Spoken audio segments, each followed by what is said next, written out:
Thank you very much, Ihaka. I want to say three things before I present a little bit of our thoughts. The first one is I come from the city of Graz, which is the capital of Styria. If you drive from Vienna to Bolzano, one possible way is to pass through Graz and then continue through the south of Austria towards the west, and then you get to Bolzano. We are one of the universities in Graz. We are one of two universities of applied sciences. One is owned by the Chamber of Commerce, and we are owned by the provincial government of Styria. So the provincial government of Styria doesn't want to have a university for nothing. They want us to directly help them developing the region, developing the province, and developing also this region towards a knowledge society. And they question us directly. So we have to come up with ideas to fulfill this job and also with proof that we're doing it. I'm coming here to bring you the greetings from the province of Styria, also from the educational department of Styria, and I offer you my great interest in cooperation. Styria is an area that relies strongly on industry, strongly on manufacturing, and especially in economic crisis. You heard Martin Farnberger tell about his company. We are very happy to have something to sell to the world. Not only tourism, not only services, but to be able to continuously sell something to the world, we not only have to have the high quality, we also have to have the high quality personnel that convinces the others that we have this high quality. So I'm here to also offer any kind of cooperation. The next thing, I sent greetings from this organization for everybody who is interested in what's going on worldwide on cooperative work integrated education. I brought brochures, and they're there in the back almost for everybody who is interested. There is a World Association for Cooperative Education, founded in the United States. The main office is in Boston, Massachusetts, and this main office, this organization, is just thinking of starting their first regional offices, one in Sweden at University West, and one in Turkey, in Istanbul, where we have our next international conference in June. So anybody who wants to get in touch with some of these hundreds of universities worldwide who are doing this alternating way of study, just go to Istanbul. Istanbul is a very fascinating city, and get in touch and exchange ideas. So a welcome from them. I'm on the board of directors, and I would be happy to help you integrate. And the third is a very big thank to IMH, and especially Ihaka and his staff, because there is, of course, a language barrier and culture barrier. We are always talking English, and especially like southern European countries like Spain or also France have a reluctance to, and we have no language knowledge of here, so we don't know what's going on here. So thank you very much for joining a European cultural group, because I think it's very important that we deal with each other, getting to know each other, and finding out we're having the same goals, the same challenges, and we come up with the same model. And for me, it was so important finding out the model is not so different. That means there has to be some logic in it. That gives me great conviction that we're doing something good. Therefore, I don't have to repeat what we are doing. I've heard it from Frédéric Sauvage. I will hear it from Germany, from Max, and I will hear it here. I will concentrate on something that was important for us, and that's the question, why do we do that? From the point of a political interest of a region or a whole nation. And maybe by asking this question, maybe you find a similar situation. And to sum up the answer, what we are doing is, I would call it networking with regional industry for lifelong learning and innovation. And we have been trying now for 10 years in the field of production to make that come into reality. We're stumbling along this way, so we are sometimes successful, sometimes we fail, but we know that we are going in the right direction. So, the first question. The Styrian government and the industry came to us and say, first, we are a producing region relying on small and medium-sized industry with high-quality products. And qualification, innovation, and cooperation are key success factors. You, as University of Applied Science, you have to do something about that.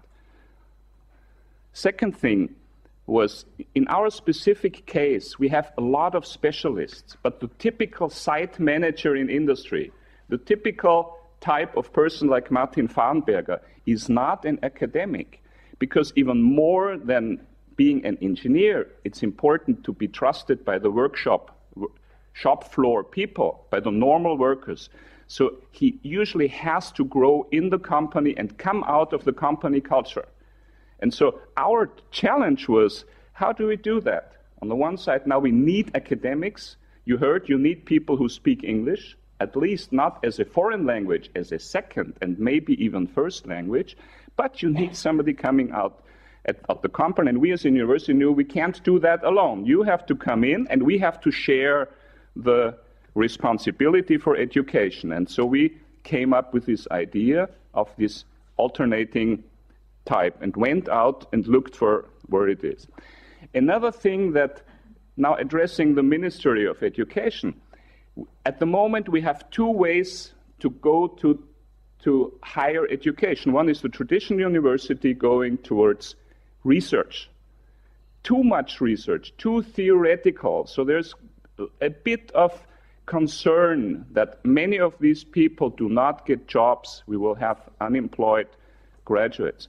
Then we created 15 years ago the Universities of Applied Sciences in a cooperation with industry, but still university level and leaning towards universities. And I made a red circle here. We are, the big success in Germany and Austria is our vocational training. So our big industrial success is rooted in a very hands-on and non-academic development of highly skilled workers.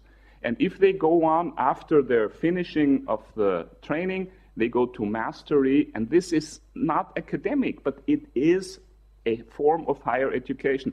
Very difficult to integrate them. So we have now a big discussion on creating a third way to go at least to a bachelor degree. We call it professional bachelor. It is not existing yet. The Swiss have something like that. And so there the government comes to us and says, we need somebody who has practical experience in working with these people. Can't you help us? So I'm now also in some working groups in the Austrian government. And the third thing is innovation and applied research. For many years, European Union says, we want more contribution from industry for our research programs. We want more research results for small and medium-sized industry. But the reality is it's declining.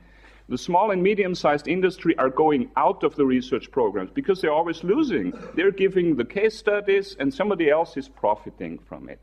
So, but they are vital. That's where the jobs are. And that's where innovation has to come from. We cannot only make things cheaper in mass production. The Chinese are better. We need new ideas. So I come back now to what we are talking about.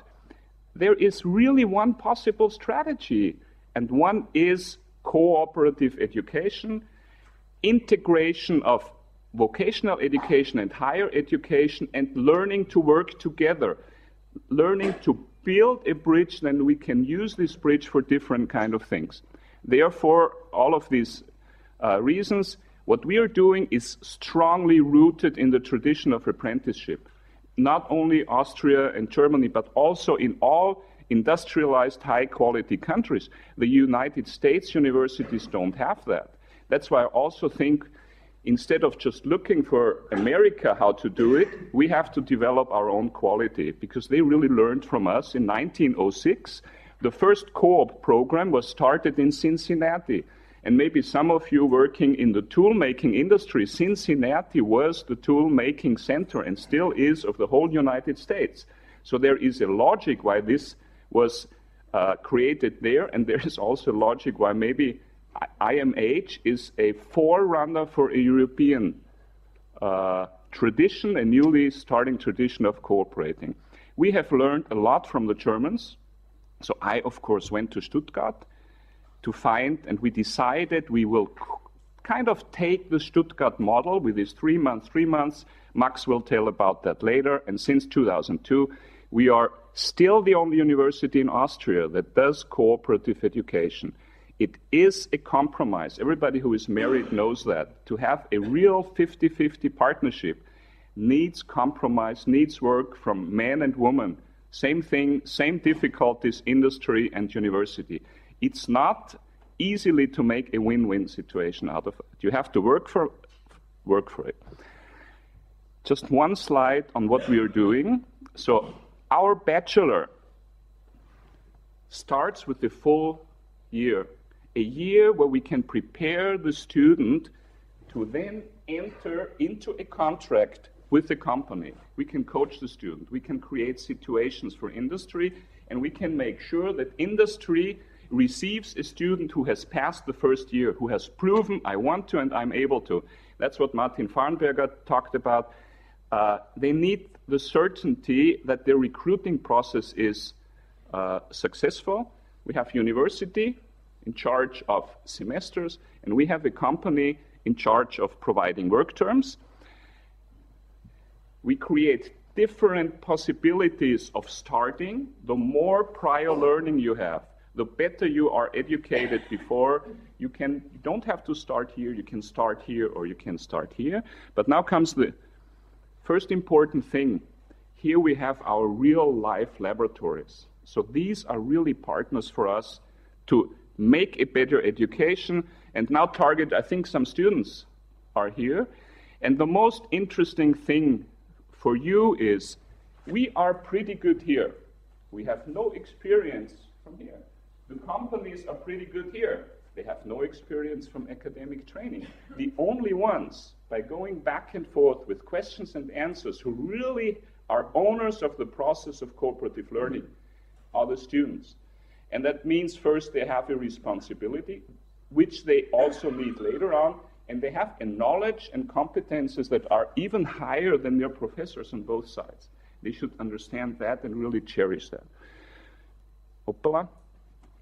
And then, just briefly, in our case, you can finish after the bachelor, or you can go on to a master, and we will have also the first co-op master degree in at least Austrian situation.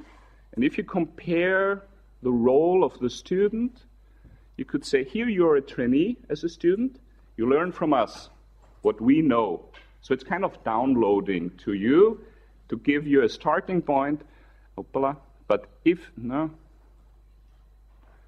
you continue to the master, it's your responsibility. You are a member of the company, and you have to bring innovation to the company. My last 2 slides.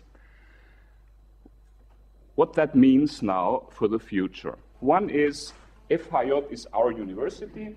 This is the big knowledge gap between especially small and medium-sized industry and all these universities, Technical University of Graz, research, all this research knowledge. And we are already trying to bridge by being practically oriented. And now imagine Now imagine there is a student running back and forth with the help of supervisors on both sides. One thing is, you extend the bridge, so somebody's carrying knowledge becomes a knowledge broker.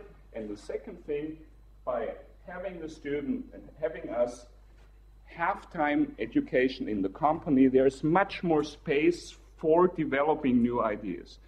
So one important thing is, for industry, challenge us to educate our students to be knowledge brokers and to have a constant exchange and joint communication. And the second, at universities, we always think it's so difficult. The university is only in San Sebastian, in Bilbao.